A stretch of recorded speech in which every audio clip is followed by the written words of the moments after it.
Hari ini aku bakal bongkar rahasia aku mengembangkan bisnisku dan menghasilkan 1,5 miliar. Dari yang modal awalnya cuma 7,5 juta, jualan roti dari gang di pinggiran kota Bandung, dan sekarang bisa dapat omset ratusan juta dan juga punya cabang di Jakarta. Buat teman-teman yang belum tahu, kenalin dulu aku Iqbal. Dulu aku sempat kuliah di TPSD ITB, pernah jadi engineer selama 3 tahun, dan sekarang aku udah resign dan 5 tahun fokus ngejalanin bisnis bakeryku. Hari ini aku bakal ngebedah cara aku menjual barang yang harganya lebih mahal dari harga standar pasar dan tetap laku, bahkan dicari sama pembelinya. Biar kalian bisa punya petunjuk gratis dalam mengembangkan bisnis kalian tanpa perlu ikutan kelas atau ikutan mentorship bisnis berbayar. Kalian siap? Oke, kita lanjut. Hari ini aku akan membahas hal yang aku lakukan di dunia nyata untuk membuat grafik ini bertumbuh. Kita akan membedah hal-hal yang menyebabkan kejadian ini. Kejadian yang A, kejadian yang B, C, dan D. Kita mulai dari kejadian yang A dulu. Kalau kita zoom in fase A ini, kurang lebih grafiknya akan seperti ini. Bisa dilihat, kenikmatan duniawi selama 14 bulan itu tidak mengalami pertumbuhan sama sekali. Bahkan, yang terjadi malah penurunan.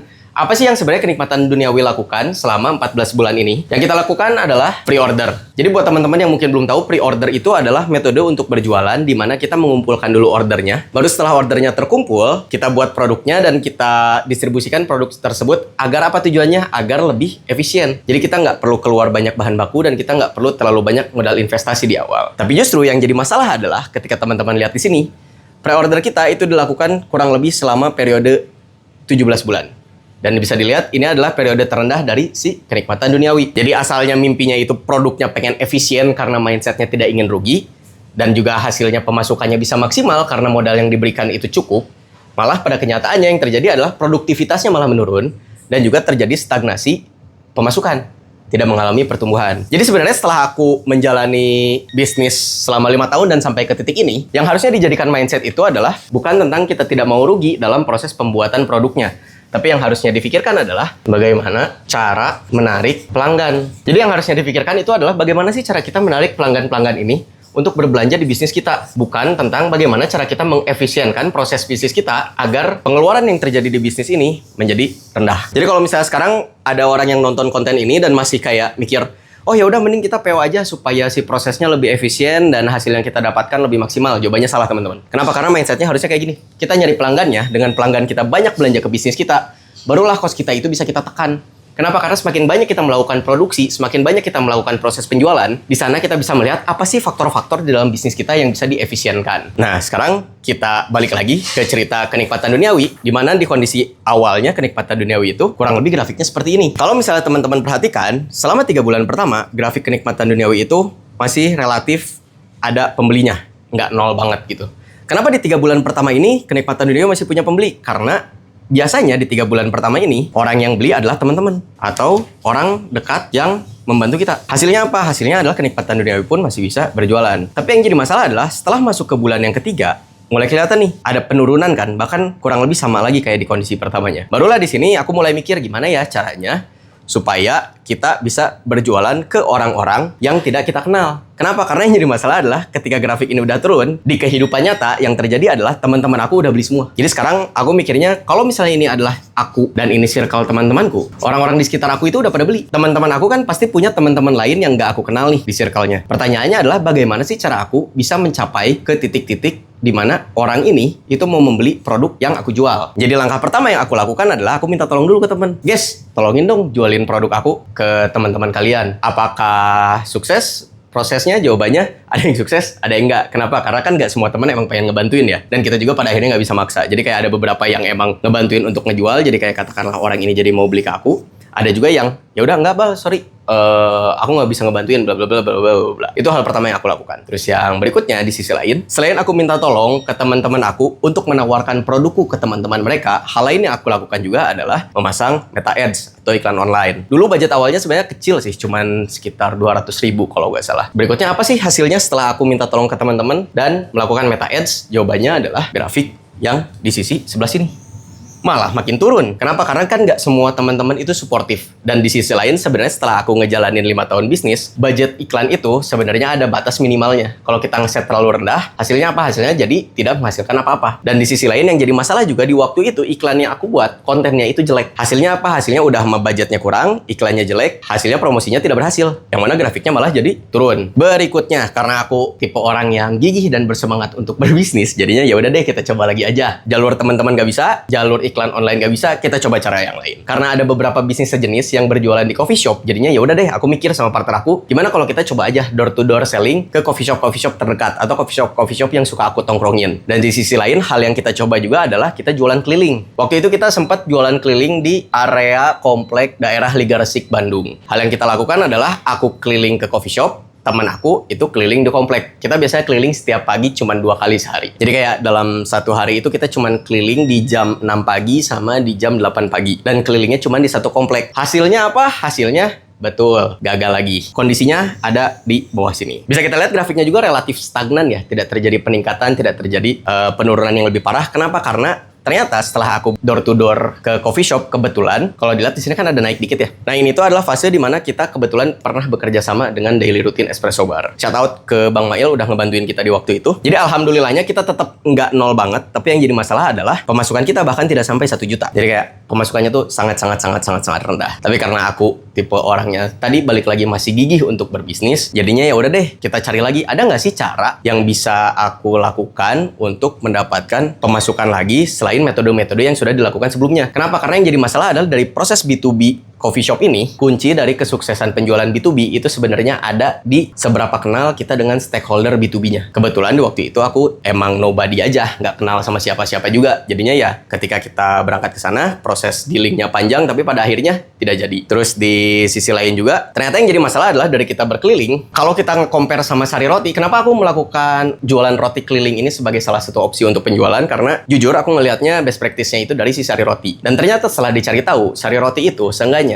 keliling dalam satu hari itu seminimal-minimalnya 4 kali. Pagi 2 kali, sore 2 kali. Terus di sisi lain, sekali keliling pun, mereka langsung masif melakukannya setidaknya di satu komplek itu 1 orang yang kelilingnya. Jadi kayak bayangin aja, kita cuman keliling di satu komplek dan cuman 2 kali, orang lain kelilingnya udah mah di banyak komplek, kelilingnya pun sehari 4 kali gitu.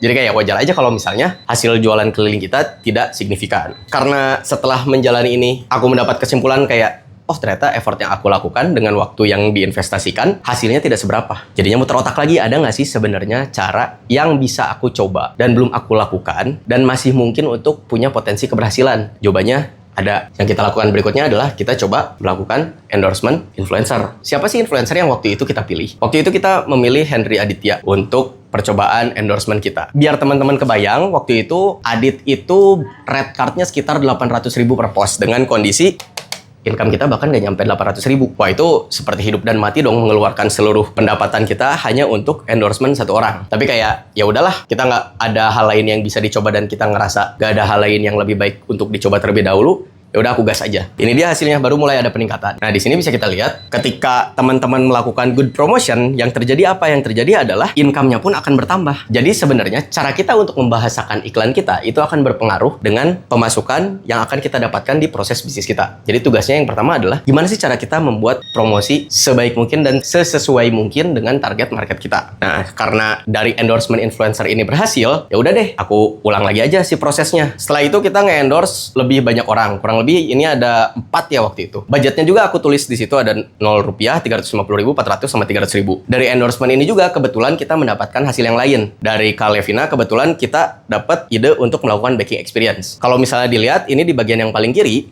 ada date ideas. Jadi kebetulan ketika dia datang, dia nawarin kayak, "Kak, gimana kalau misalnya kita bikin kontennya sambil pura-pura baking?" Terus kayak karena aku juga have no idea, ya udah gas aja gitu. Ternyata turns out itu adalah hal yang orang-orang cari. Nah, ketika campaign-nya dilepas oleh Kalevina, hasilnya apa? Hasilnya lebih banyak orang yang bertanya ke kita. Terus di sisi lain, setelah dari proses endorsement ini, hal yang kita ketahui juga adalah karena dari endorsement orang-orang jadi pada datang, masalahnya adalah ketika orangnya datang, produk kita kan prosesnya masih pre-order di sini. Jadinya apa? Jadinya ketika mereka datang, mereka pun nggak bisa beli. Jadi kayak ya udah pulang lagi aja. Dari situ kita tahu, oh ternyata untuk melakukan proses edukasi pre-order ini tuh susah. Daripada kita mempersulit kehidupan untuk mengedukasi orang tentang pre-order, ya udah kita bikin ready stock aja biar orang lebih gampang untuk mendapatkan produk kita. Nah, di sini kalau teman-teman lihat telah si grafik ini di sini, setelah di bulan ke-18, kita itu udah mulai fokus konsisten melakukan ready stock. Kenapa? Karena tadi yang jadi masalah adalah banyak orang yang datang tapi nggak kebagian produk. Hasilnya apa? Hasilnya adalah penjualan kita jadi tidak maksimal. Terus kalau misalnya teman-teman lihat pun, dari proses pre-order sampai ke ready stock, income-nya beda jauh. Jadi percaya nggak percaya,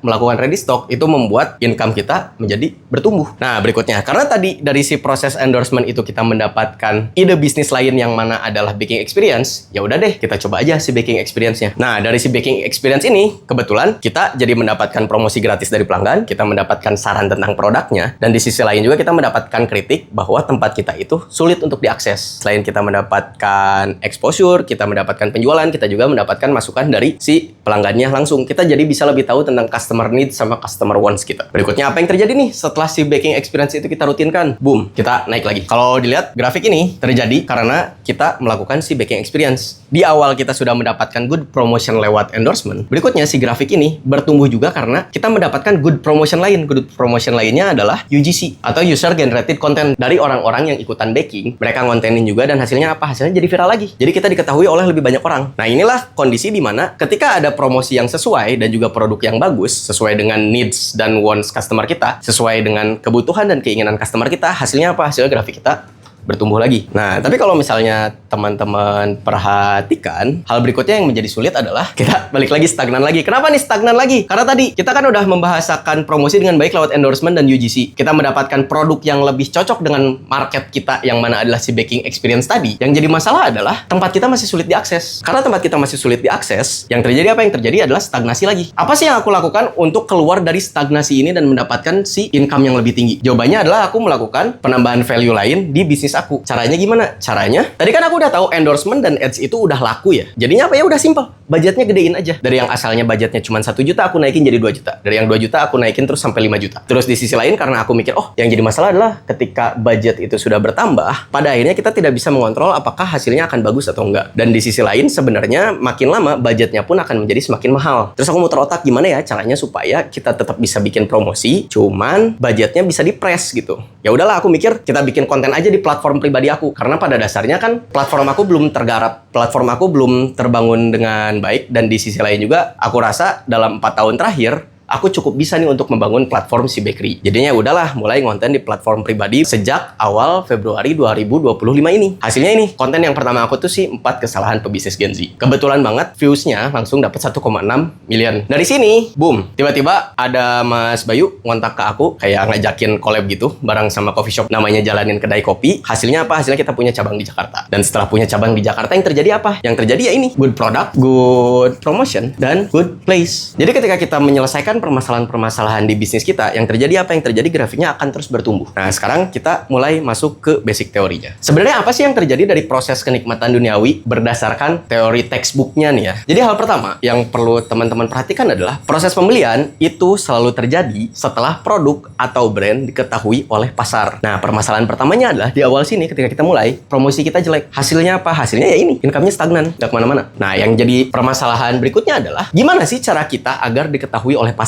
Dan di sisi lain, apa sih yang menyebabkan orang membeli suatu brand atau suatu produk? Jawabannya, yang pertama, kita akan membicarakan tentang segitiga ini dulu. Kalau dalam proses bisnis spesifiknya marketing, itu ada istilahnya marketing funnel, di mana bentuknya kurang lebih segitiga kebalik. Ada awareness, ada interest, ada desire, dan ada action. Nah, yang perlu diperhatikan pertama adalah si awareness ini, itu harus kita bikin sebesar-besar-besarnya. Kenapa awareness ini penting? Karena kalau dilihat kan segitiganya kebalik. Makin ke bawah, jumlah orang yang akan sampai ke titik action dan membeli produk kita itu akan semakin sedikit. Jadi katakanlah misalnya di sini asalnya awareness-nya 1000 orang. Biasanya rule of thumb-nya itu turun 10%. Jadi kayak yang tertarik dengan produk kita atau bisnis kita itu cuma 100 orang. Yang punya keinginan untuk membeli produk kita tapi belum membelinya itu paling cuma 10 orang, yang benar-benar membelinya paling cuma 1. Jadi tugas pertamanya adalah gimana cara kita membangun awareness sebesar-besarnya. Ini PR pertamanya. Kalau dari proses kenikmatan duniawi sendiri, awareness ini tuh dibangunnya lewat apa sih? Awareness ini tuh dibangun lewat tadi, endorsement. Terus di sisi lain juga lewat UGC dari orang-orang yang ikutan baking atau yang beli produknya. Terus keliling komplek. Di sisi lain juga kita dari door-to-door sales ke coffee shop. Nah, tapi yang jadi masalah adalah budget dan resource kita kan terbatas. Kita harus bisa menentukan yang mana sih sebenarnya metode-metode membangun awareness ini yang paling efisien dan paling memberikan hasil maksimal untuk proses bisnis kita. Kalau dari kenikmatan duniawi, keliling komplek dan door-to-door sales itu bukan opsi terbaik. Hasilnya apa? Hasilnya udah kita fokus di endorsement sama fokus di membuat si proses baking experience itu bisa menghasilkan UGC sebaik-baiknya. Kontennya kita bantu videoin, terus kayak cut dan editingnya juga kita bantu gitu. Jadi sesimpel kurang lebih kayak gitu. Yang jadi masalah adalah meskipun ada orang-orang yang tertarik dengan produk kita dan ingin untuk membelinya, belum tentu orang tersebut akan menjadi pembeli di bisnis kita. Makanya yang jadi pertanyaan adalah, apa sih yang menjadi penyebab keputusan orang-orang untuk membeli suatu produk atau suatu brand? Apa sih yang menyebabkan action ini? Jawabannya adalah, dalam proses bisnis itu ada equation yang simple. Proses pembelian atau jual beli itu terjadi karena konsumen merasakan kesenangan, merasakan satisfaction. Yang mana rumusnya adalah kepuasan pelanggan itu didapatkan dari nilai yang diberikan perusahaan, nilai perusahaan dikurangi biaya yang harus dikeluarkan oleh si konsumen. Jadi selama teman-teman itu bisa memberikan kepuasan pelanggan di bisnis teman-teman,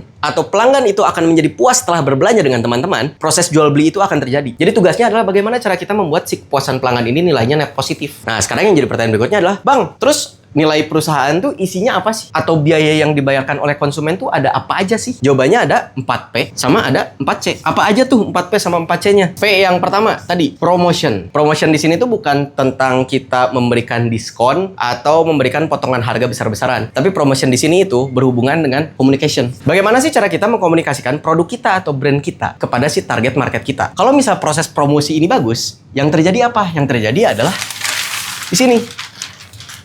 Awareness-nya akan naik. Ketika si awareness-nya naik, hasilnya apa? Hasilnya kemungkinan orang untuk melakukan pembelanjaan itu akan menjadi lebih tinggi. Jadi tugasnya adalah bagaimana cara kita untuk mencari si proses mengkomunikasikan produk atau brand kita dengan sebaik-baiknya. Kalau dari kasus kenikmatan duniawi, contoh promotion yang baik tadi adalah ketika kita menggunakan endorsement influencer. Itu salah satu contohnya. Terus yang berikutnya, produk. Produk di sini itu apa? Produk di sini itu bukan tentang kalian harus jualannya roti, atau kalian harus jualannya experience, atau kalian harus jualan produk yang kayak gimana. Tapi kalimatnya adalah kalian harus tahu konsumen kalian pengennya sama butuhnya tuh apa sih? Wants dan needs konsumen kalian tuh apa? Kalau dari kasus kenikmatan duniawi, ternyata konsumen kenikmatan duniawi itu bukan butuh roti. Kenikmatan duniawi konsumennya itu butuh experience. Butuh ada hal yang memberikan value lebih dibandingkan produknya es roti doang. Jadinya apa? Jadinya kita memperbesar nilai perusahaan di bagian produk dengan memberikan experience yang berbeda dibandingkan tempat yang lain. Hasilnya apa? Hasilnya tadi penjualannya jadi naik. Contohnya yang di sini, balik lagi. Di sini peningkatan pertama terjadi karena good promotion. Peningkatan yang eksponensialnya itu terjadi karena good promotion digabungkan dengan good product. Hasilnya lebih strong. Nah, tapi yang jadi masalah adalah good promotion dan good product doang itu nggak cukup. Kenapa nggak cukup? Karena pada akhirnya nanti akan stagnan lagi seperti di kondisi di sini. Makanya P yang berikutnya yang perlu diperhatikan adalah si place. Place di sini itu bukan tentang tempatnya harus culture atau tempat bisnis kalian harus bagus, harus mewah, bukan. Tapi place di sini tuh hubungannya dengan convenience. Convenience di sini tuh maksudnya apa? Seberapa mudah sih pelanggan atau konsumen kalian untuk mendapatkan produk yang ingin kalian dapatkan. Nah, yang jadi masalah apa? Orang-orang tuh udah suka dengan produk kenikmatan duniawi. Orang-orang tuh udah suka dengan baking experience-nya. Orang-orang juga udah bisa mendapatkan informasinya dengan baik lewat si promosi yang melalui UGC atau lewat endorsement. Tapi yang jadi masalah apa? Yang jadi masalah adalah tempat kenikmatan duniawi di Bandung itu tidak convenience. Tempatnya susah diakses di gang dan antah berantah di pinggiran kota. Hasilnya apa? Hasilnya ketika kita memberikan place yang lebih baik, yang mana tempatnya lebih mudah diakses, terjadilah peningkatan yang ini. Jadinya setelah ada good promotion, good product, dikombinasikan dengan good place, hasilnya grafiknya semakin tinggi lagi, income-nya semakin besar lagi, bisnisnya semakin bertumbuh. Nah, sekarang ada P yang terakhir. P yang terakhir di sini adalah price, atau bisa kita sebut langsung biaya yang harus dibayarkan oleh pelanggan kita terhadap bisnis atau brand kita ketika dia melakukan proses jual beli. Kenapa di proses kenikmatan duniawi selama 5 tahun ini si price-nya ini malah tidak dibikin lebih murah? Jawabannya adalah karena kita tidak ingin mempermasalahkan proses price ini. Karena menurut kami, dengan nilai perusahaan yang besar, price itu tidak akan menjadi masalah untuk konsumen kami. Hasilnya apa? Meskipun harganya relatif mahal, income-nya malah bertumbuh. Dan sebenarnya kalau misalnya aku boleh cerita pun, selama 5 tahun kita bisnis, kita itu kurang lebih udah 16 kali naik harga. 16 kali, teman-teman. Bukan 6 kali, bukan 1 kali, bukan 2 kali. 16 kali. Jadi kalau bisa dihitung secara kasar, kurang lebih setiap tahunnya ada sekitar 3-4 kali kenaikan harga. Dan kalau misalnya teman-teman lihat, apakah di sini grafiknya terjadi penurunan? Jawabannya enggak, malah naik. Jadi tugas teman-teman di sini adalah bukan tentang bikin iklan doang, bukan tentang punya tempat bagus doang, bukan tentang punya produk yang oke doang, atau mungkin bukan tentang produk yang murah. Tapi tugasnya adalah bagaimana sih cara teman-teman untuk menaikkan nilai perusahaan atau nilai produk atau nilai brand teman-teman di mata pelanggan teman-teman. Sehingga apa? Sehingga harga yang dikeluarkannya itu irelevan dengan apa yang mereka rasakan. Hasilnya konsumennya puas, ketika pelanggannya puas, grafiknya bertumbuh, bisnisnya bertumbuh, kalian makin cuan. Begitu. Sekarang kuliahnya udah cukup, saatnya kita bekerja. Kenapa? Karena rencana yang baik itu bukan cuman rencana yang direncanakan dengan matang, tapi rencana yang dieksekusi dan diperbaiki seiring dengan berjalannya waktu. Kenapa? Karena kalau cuma jadi rencana doang nggak ada hasilnya buat apa. Terakhir, kalau misalnya teman-teman mau collab bisnis bareng aku, kalian bisa langsung kontak WA aku, admin aku namanya Diana, di 0813 1835 1962, atau bisa email langsung ke email aku di muhammadiqb19@gmail.com. Kalau misalnya teman-teman pengen datang langsung ke Backhouse Kenikmatan Duniawi, kalian bisa langsung datang ke Jalan Wuluku 3 nomor 3 di Bandung, atau di Jalan Trogong Raya nomor 12 di Jakarta Selatan. Kalau kalian pengen nonton konten bisnis yang lain, kalian bisa langsung subscribe aja YouTube aku, atau follow aku di akun IG-nya Iqbal Salmon, atau di TikTok-nya Iqbal Salmon 3. Jadi kayak kita bakal ngediskus banyak tentang proses bisnis. Kalau misalnya teman-teman ada pertanyaan, komen aja di bawah. Jangan pelit-pelit, karena aku tidak buka kelas. YouTube ini adalah kelas kita bersama. Terima kasih banyak, hati-hati di jalan, jangan lupa makan.